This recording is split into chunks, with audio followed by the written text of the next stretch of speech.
morning everyone, and welcome to week 4 of writing. Let's go check our learning intention and success criteria. We are learning that writers use words to describe. Our success criteria is, I can draw and label a picture of a habitat. Remember how we used to do the dough disco at school sometimes? Where we'd get our Play-Doh and we'd squeeze our Play-Doh and do lots of movements with our fingers to get our fingers ready for writing? Well, I found another video called Finger Aerobics, and with this video, you don't actually need Play-Doh.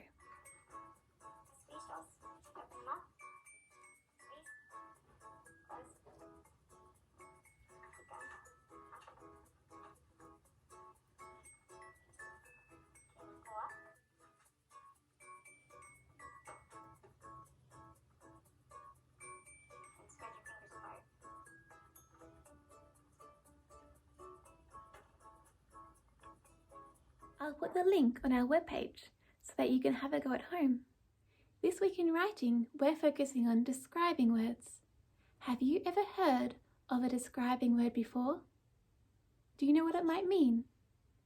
Can you activate your prior knowledge and tell Teto what you think a describing word is? Good job. Let's have a look. Describing words are words that you can use to help your reader imagine what you're writing about. Describing words can add detail to your writing and make it more interesting to read. Imagine you are going to write about this cat. You would write the word cat in your writing. Cat. Now, to make it more interesting and to help your reader imagine this cat, what could you say about it? What colour is it?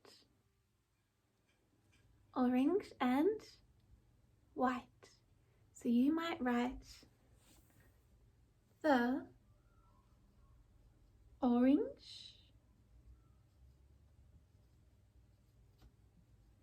and white, oh, running out of room, and white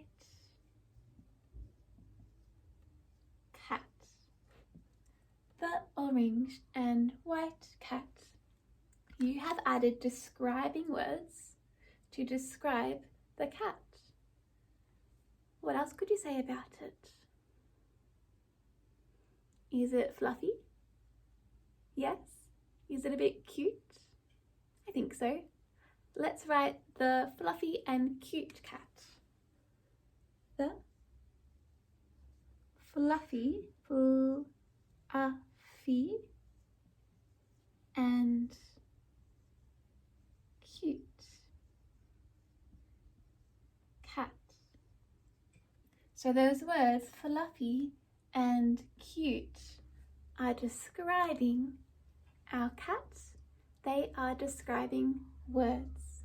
To help us learn about describing words this week in writing, we're going to use our knowledge of habitats. Habitats are the natural environment where a particular animal or organism lives. For example, a koala's habitat is in the Australian bush. The koala's habitat provides all the things that the koala needs to survive. Today, we're going to have a go at drawing and labelling a bush habitat, just like the one where a koala would live. When we're labelling our bush habitat, we're going to have a go at using describing words to describe the different things in the habitat. That way, our readers can really imagine that they're there. Come have a look at how I label my bush habitat. And after that, you can have a go at your own. Here I've started drawing my bush habitat. So far I've got a tall tree with some green leaves and a bubbling stream. I'm now going to add a few more details to my drawing of the bush habitat before I start labeling. Alright, I've got my koala, my tree, my stream, my grass, and my green leaves up here. Let's start labeling now. Here's my koala. I could just write koala, but I want my readers to imagine a furry koala. So I'm going to write furry koala. I'll add a describing word to it. furry. Which letter makes the sound? Is it hat? No. Is it ball? No. I think it's fish. Furry, fish. Yep, that's it. Furry. Now it sounds like the sound which is usually an E and an R. But in the word furry, it's actually got a U and that R together. Furry. U and two R's. Furry. That long E sound at the end is made by a Y at the end of the word. That happens quite a lot, like in fluffy and brightly and loudly. All those words end in a Y and they have that long E sound at the end. Furry, koala. K. Finger space for a new word. Koala. O. Ala. A. L. Lips. L. L. A. A again. Furry, koala. So there's my word that matches my picture, and I've added my describing word to add some more detail to my writing. Next, let's label this tree. I could add a describing word to it and call it a tall tree. Let's do that. So here's our line connecting our label to the object, which is a tree. Tall. T. T for t. T. All. All. I know the word all. Do you know how to spell it? All, like I like all kinds of chocolate, is an A and two L's. All. Tall actually has the word all inside it. All. Tall tree. That sounds like one of our blends. Trash. Trash. Tree. That's a T and a R because it's a new word. Put my finger space there. T and an R. Tree. Do you know what letters make that long E sound? Like in a buzzing bee? Tree. Two E's. Tree.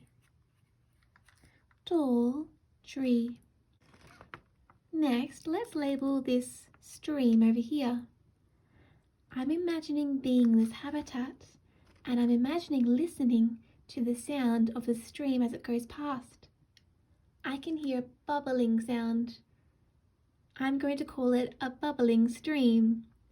So then, when my readers read about the stream in the habitat, they can imagine it just like I am. Do our line. Bubbling. Ball. Ub. Umbrella. Up. Another B. Another B. Up. There's two B's in bubbling. Bubbling.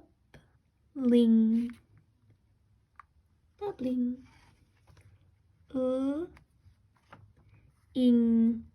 Now you might know that ing make ing. If you don't know that, you can hear the I sound in ing, and then the N and the G making that sound. Bubbling, bubbling stream. Star, stream. We'll do our finger space. It's an S and a T. Stir. Do you hear that sound? Stir. That's our R for rabbit. There's a st and a r. Stream. Eam. E and A are combining together in this one to make that long E sound. Stream. What letter makes the sound?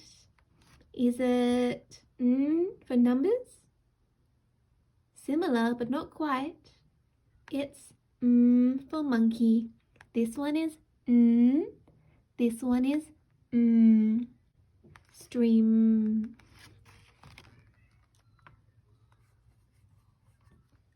And that's all the labels I'm going to do for today. I've got my furry koala, my tall tree, and my bubbling stream. You might want to label some green leaves, or some brown bark, or maybe some spiky grass. I've chosen to do a bush habitat for my drawing. When you do yours, you can choose which type of habitat to do. Maybe you'll do a bush habitat as well. Or maybe a marine, Arctic or desert one. You can choose. Don't forget to use your alphabet chart and your blends and digraphs chart to help you write the sounds and the letters that you can hear when you say the words very slowly. Have a wonderful day, and I'll see you tomorrow. Bye everyone.